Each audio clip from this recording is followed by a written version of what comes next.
Hi everyone, Amy Rogas here with Century 21 Affiliated Farm and Ranch.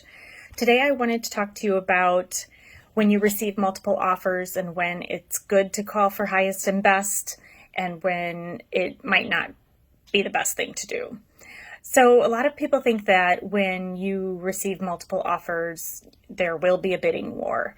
And very much, there could be. Definitely, I have certainly seen prices increase. But it's really important to take a couple different steps into consideration.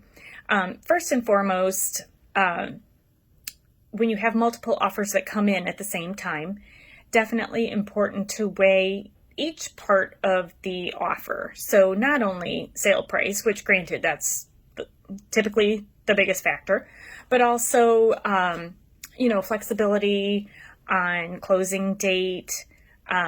Who's the stronger buyer is really the second important thing.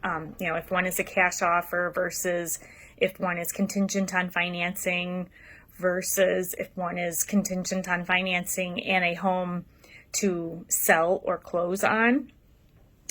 Each of those carries some risks. So, cash buyers are typically, that's why they say cash is king. But then there are times where you may have multiple offers, and of course, in working for my sellers and getting the most for their house, typically we will then call for highest and best offers, and typically the listing agent will set a specific deadline for getting those offers in.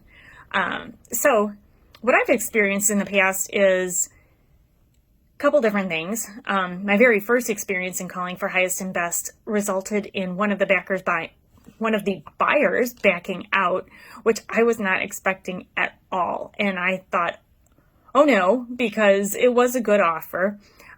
Thankfully, the other buyer did stick in the game and increase their offer to the list price. So we went with that one.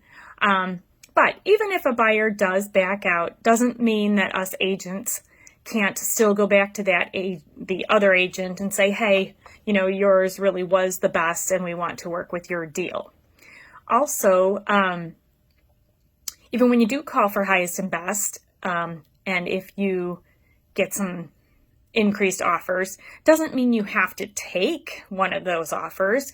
It means you choose to negotiate with a specific buyer. So say, just for number or, talking purposes, you have your house listed at 500 and somebody comes in with their highest and best at 475.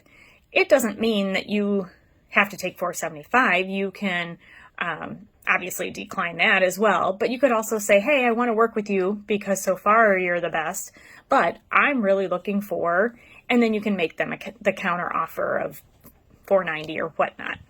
But weighing the options of risk is really what us agents are here to help you out with, because with every contingency, there is risk.